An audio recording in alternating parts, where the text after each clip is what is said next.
This episode of the Rogue Deck Builder is brought to you by CoolStuffInc.com, the #1 source for games and gaming accessories, and by GatheringMagic.com, the #1 source for Magic the Gathering news and articles. Hi there, this is Kevin with Gathering Magic and Roguedeckbuilder.com, here with this week's The Rogue Deck Builder. Just a bit of a disclaimer here. You might be looking at this deck already and be like, this isn't very rogue, this is Boros Devotion. Well, it kind of is, except we are not Boros Devotion, we are Rakdos Devotion, or Devotion to Rakdos is what I like to call this. And the reason that I was looking over the Boros Devotion list and just really thought that black would be a better fit than the Boros. The only thing they're really putting Boros in there for is the Chain of the Rocks, and I think Dreadbore is just an above and beyond better card in almost every scenario than Chain of the Rocks. I mean, Chain of the Rocks does exile cards, which I guess is better for gods, but other than gods, other than Thassa, the Dreadbore can actually kill Elspeth. It can actually kill Jace, Architect of Thought. It can kill Ashiok. It can kill a bunch of problematic cards that the Chain of the Rocks cannot get rid of, or Planeswalkers that it cannot get rid of. So that's basically the big difference between the deck. Another huge difference is this guy right here, the Rakdos' Return. It almost feels like my Fnatic and Mogus numbers 2, 3, 4, 5. Again, I'm messing around with the list here. I usually run 4 main board. 4 main board Rakdos' Returns. Again, apologize doing this. This is actually, I'm doing this deck tech after the games have already been recorded, so I apologize. This list doesn't look exactly like it looked in the first game that I will be showing here with I did have Immortal Servitudes in the sideboard, which is just plain greedy, because everything is 2-drop, and I just love Immortal Servitude so much, but it didn't work, so I took it out. Anyway, excuse me here. Basically, this is the deck that I ran. I ran the main-boarded Underworld Cerberus in Rakdos' Return. Anyway, I'm not going to spoil any of the endings here. The deck, though, I do, again, feel like it is better positioned than Big Boros. Some advantages of Big Boros is the War Leader's Helix can help you stabilize against aggressive decks, versus the Rakdos' Return can just be a blowout against the mid-range and control decks. Another card that I am using is Underworld Cerberus. This card can definitely be replaced with the other 5-drop that is amazing in the format, which is the Stormbreath Dragon. So it is definitely up to you which one you want to use. Stormbreath Dragon can be a mana dump that can do a ton of damage, but with Rakdos' Return, we're trying to get rid of their hand anyway.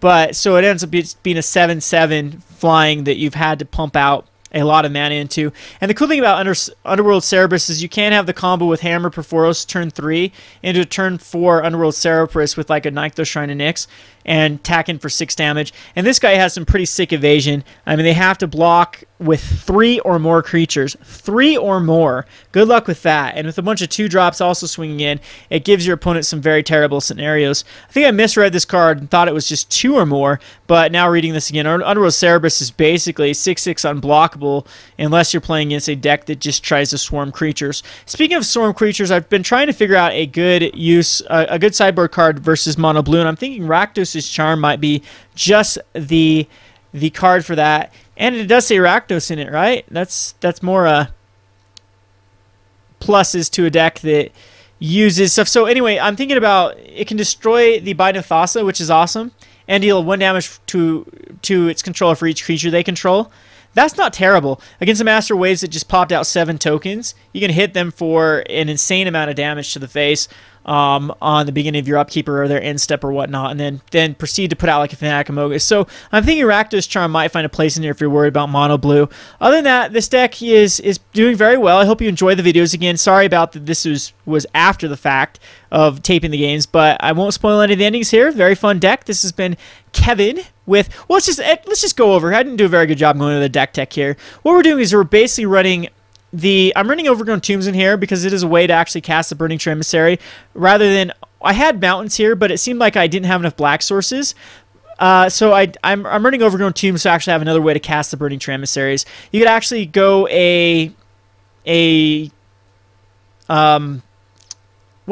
comes into play tap land? Temple.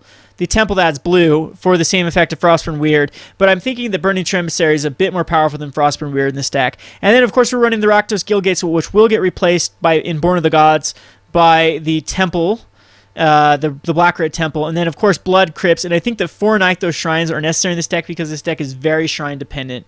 And if you have to chain shrines together, it's not bad. There's been plenty of times in testing where I've gone like Rakdos Shrine of Nyx and had another one in my hand. So you tap it for like 8 mana, drop another Shrine of Nyx, tap that for another 8 mana, and then just do a huge Rakdos return. That scenario happens all the time, like especially it's like I said, mono blue, when the board becomes stale, where no one's attacking into each other. He's waiting for his Thassa. I'm waiting for an answer to make all his guys unblockable or master waves. I'm waiting for an answer for like Fnatic Amogus to do damage to the face and swing with everything or whatnot. And you have like Rakdos Shrine of Nyx, you top deck into Rakdos Return, and it isn't uncommon to be Rakdos returning for like 15 damage. So it's another great mana dump. Running 2 Dreadbores and 2 Mizzy Mortars for the control package. Got more in the sideboard. I definitely suggest thinking about running more Mizzy Mortars if you're worried about the metagame being extremely aggressive. This is a great card against decks that just try to spew out as many creatures as possible. Kind of like the mirror to this deck, Mizzy Mortars is very good against. Then for our creatures, our 2 drops, we have Ash Zealots, Burning Tree Emissaries, Frostborn Weirds, Rakdos, or Shredfigs. Anything that gives us double devotion is a must. And the 3 drops, we're just running the Boros Reckoner in here. For basically, it's a nice roadblock against any aggressive deck, and it's triple devotion, setting up that Fnatic Amogus or Rakdos to turn off devotion for Shrine of Nyx. Then, of course, Fnatic Amogus is one of the best cards in this deck. It's so much damage to the face. It's very aggressive.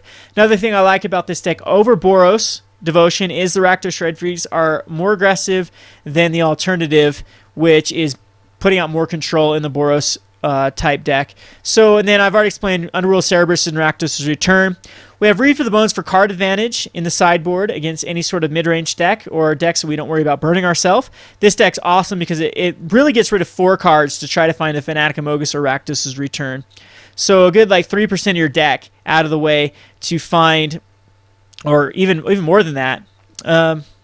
Yeah, anyway, to find the cards you need. And then Chant of Pyromaster is just great versus control. Awesome card. Spike Jester I bring in versus against slow decks. So any sort of 3-color deck that tries to cheat out lands, Spike Jester's great. Usually always gets in there for 3, puts them on a clock. It still adds devotion.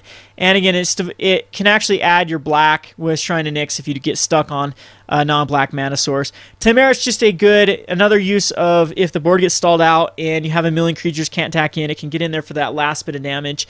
It's not unheard of, again, to generate 8-10 mana in 1 turn with the Rakdos Shrine of Nyx late game, and then having Timaera out to sack everything to do that last bit of damage is great. So anyway, got Perforos in here again. Against the more mid-range decks, and then more Dreadbores against the Planeswalker or even very aggressive decks. These, I can definitely make the argument for going into the main board. Anyway, I hope you enjoy this deck. This is Kevin with Roguedeckbuilder and GatheringMagic.com. Thanks for watching.